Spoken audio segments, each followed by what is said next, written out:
Robaron a la viuda delante de todos. El notario leyó el testamento en voz alta mientras todos nos sentábamos alrededor de su escritorio. Yo, los 3 hermanos de Antonio, su tía Margarita y 2 primos que apenas conocía. El aire estaba tenso. Todos sabían que Antonio había dejado propiedades.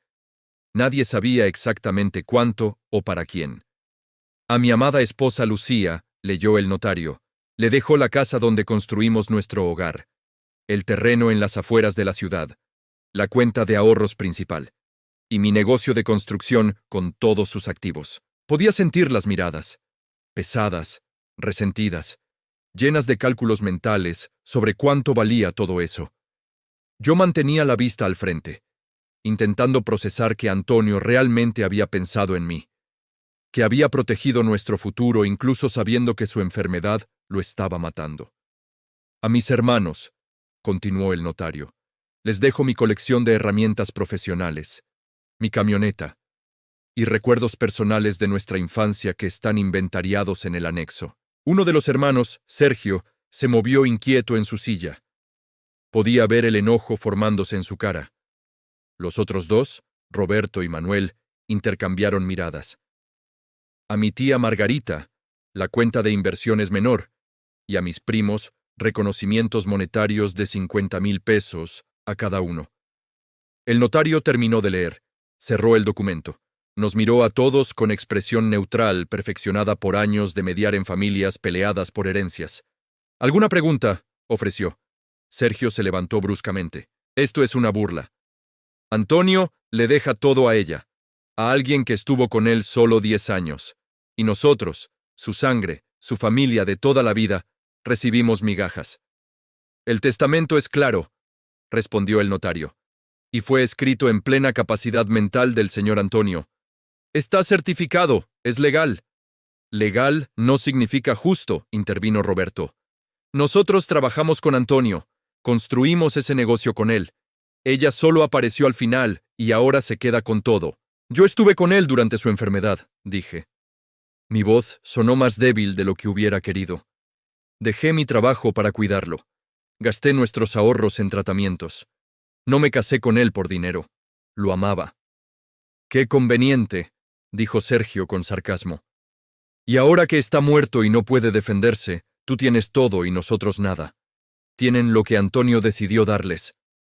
Respeten su decisión. No vamos a respetar nada, dijo Manuel uniéndose a sus hermanos. Vamos a pelear esto. Vamos a demostrar que lo manipulaste, que aprovechaste su debilidad. El notario intervino. Señores, tienen derecho a contestar el testamento si creen que hay irregularidades, pero necesitarán pruebas y un abogado.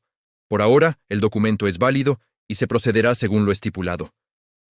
Salimos de esa oficina divididos, yo de un lado, ellos del otro. La familia que alguna vez fingió aceptarme ahora mostraba su verdadero rostro. Las primeras semanas fueron relativamente tranquilas. Empecé los trámites para transferir las propiedades a mi nombre. El notario me guió a través del papeleo. Todo parecía estar en orden. Entonces comenzaron los problemas. Fui al banco a acceder a la cuenta de ahorros que Antonio me había dejado. La cuenta que debía tener cerca de 800,000 pesos. La empleada revisó el sistema. Frunció el ceño. Señora, esta cuenta está congelada. Hay una orden judicial que impide cualquier movimiento hasta que se resuelva una disputa familiar. ¿Qué disputa? El testamento es claro. Esa cuenta es mía. Lo siento. No puedo darle acceso mientras exista la orden. Necesitará hablar con su abogado. Mi abogado me explicó que los hermanos habían presentado una demanda argumentando que yo había coaccionado a Antonio, que el testamento era inválido, que necesitaban tiempo para investigar. ¿Cuánto tiempo?, pregunté. Meses, tal vez años. Depende de qué tan lejos quieran llevar esto. No tengo meses. Necesito ese dinero ahora. Para vivir. Para pagar las cuentas. Entiendo. Pero legalmente no puedo hacer nada hasta que el juez decida. Intenté acceder al negocio de construcción. Era mío según el testamento. Pero cuando llegué, encontré las puertas cambiadas. Nuevas cerraduras que mis llaves no abrían. Sergio estaba dentro. Lo vi a través de las ventanas dirigiendo a los trabajadores, usando el equipo, operando como si el lugar fuera suyo. Llamé a la policía. 2 oficiales llegaron. Les expliqué la situación. Les mostré el testamento. Les dije que Sergio estaba ocupando ilegalmente mi propiedad. Los oficiales hablaron con Sergio. Él les mostró papeles. Documentos que decían que él era socio del negocio, que tenía derechos de operación, que yo no podía simplemente llegar y cerrar todo sin proceso legal. «Esos documentos son falsos», grité. «Antonio nunca tuvo socios. El negocio era solo suyo». «Señora», dijo uno de los oficiales, «esto es disputa civil. No podemos intervenir. Necesita resolverlo en tribunales. Pero él está robando. Está usando equipos que no son suyos. Está cobrando por trabajos que no le corresponden. Presente su caso ante un juez. Nosotros no podemos hacer nada aquí». Se fueron dejándome en la calle, viendo cómo Sergio sonreía desde adentro, sabiendo que había ganado esa ronda. Fui a la casa, mi casa, la que Antonio y yo habíamos comprado, la que el testamento claramente me dejaba.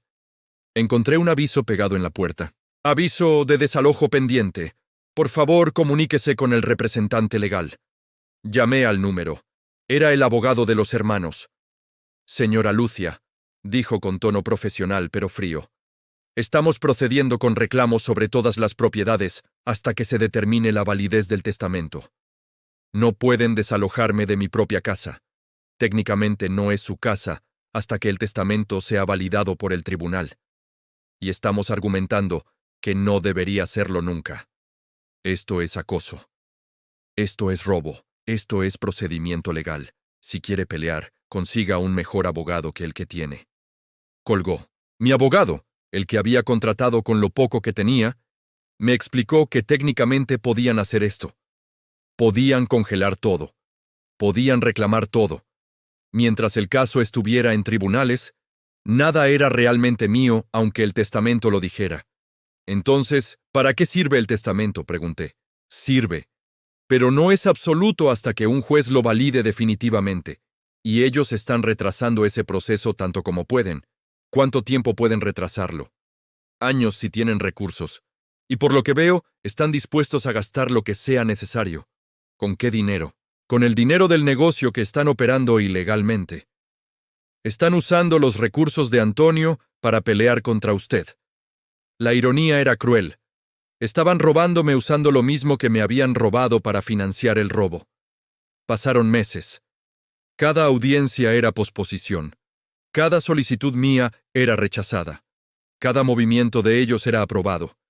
Parecía que el sistema estaba diseñado para proteger a los que tenían recursos para pelear largo tiempo. Y yo ya no los tenía. Tuve que mudarme de la casa.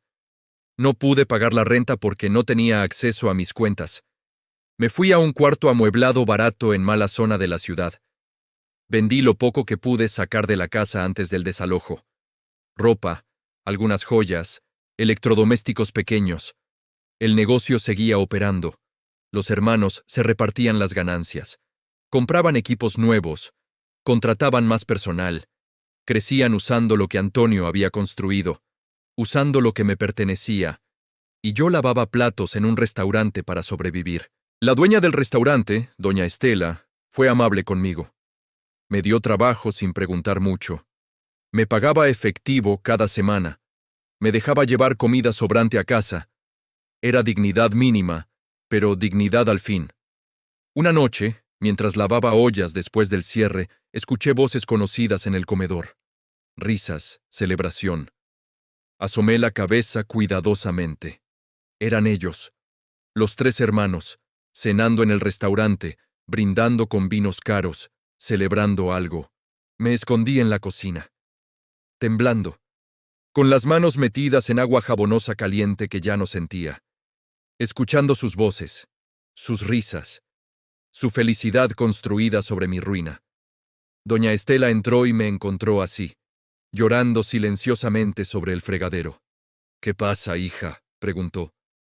No pude explicar. Solo negué con la cabeza y seguí lavando como si pudiera limpiar más que platos, como si pudiera lavar la injusticia, la rabia, la impotencia. Un año después de la muerte de Antonio, el caso seguía sin resolverse. Mi abogado me dijo que podíamos seguir peleando, pero que necesitaba más dinero, más tiempo, más recursos que yo no tenía, o podía aceptar un acuerdo.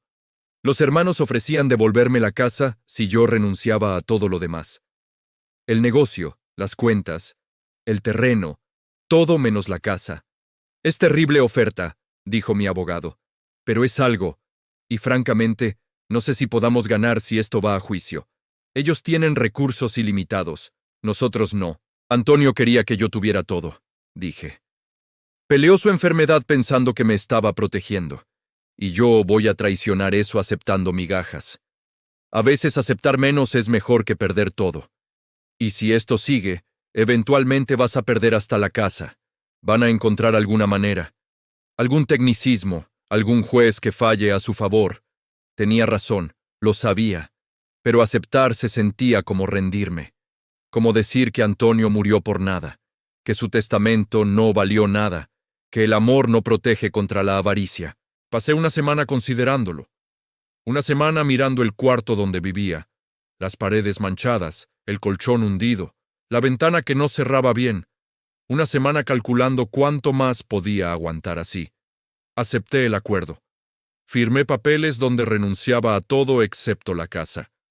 La casa que ahora estaba hipotecada porque ellos no habían pagado los mensajes durante el año de disputa. La casa que necesitaba reparaciones que yo no podía pagar. La casa llena de recuerdos que ahora solo dolían, pero era mía. Legalmente. Finalmente. Después de un año de guerra, de humillación, de ver cómo me robaban delante de todos mientras el sistema miraba para otro lado. Me mudé de regreso, sola, en una casa demasiado grande para una persona, con habitaciones que ya no tenían muebles porque los vendí para sobrevivir, con paredes que guardan ecos de una vida que ya no existe. Los hermanos siguen operando el negocio. Próspero, creciente, exitoso, construido sobre lo que robaron, sobre lo que debió ser mío. A veces los veo en el pueblo. Manejan camionetas nuevas, visten ropa cara, sonríen como si nada, como si no hubieran destruido a la viuda de su hermano, como si robar fuera simplemente negocio. Y tal vez para ellos lo es. Tal vez así funciona el mundo. Los que tienen recursos ganan. Los que no, pierden. Simple, brutal, legal. He aprendido que justicia y legalidad no son lo mismo. Que puedes tener razón y aún así perder. Que los testamentos son solo papeles y los papeles se pueden pelear. Que cuando mueres, las personas que amas no necesariamente son protegidas por tu voluntad. Son protegidas por su capacidad de pelear. Y si no pueden pelear, pierden. Si alguna vez has visto cómo te roban mientras todos miran, si has perdido batallas legales no por falta de razón, sino por falta de dinero, si sabes lo que es ser despojada de lo que legalmente te pertenece, entonces esta historia es nuestra historia compartida. Suscríbete para seguir escuchando voces de mujeres que sobrevivieron robos legalizados, que aprendieron que el sistema no siempre protege a los que tienen razón, y que aún así siguen de pie.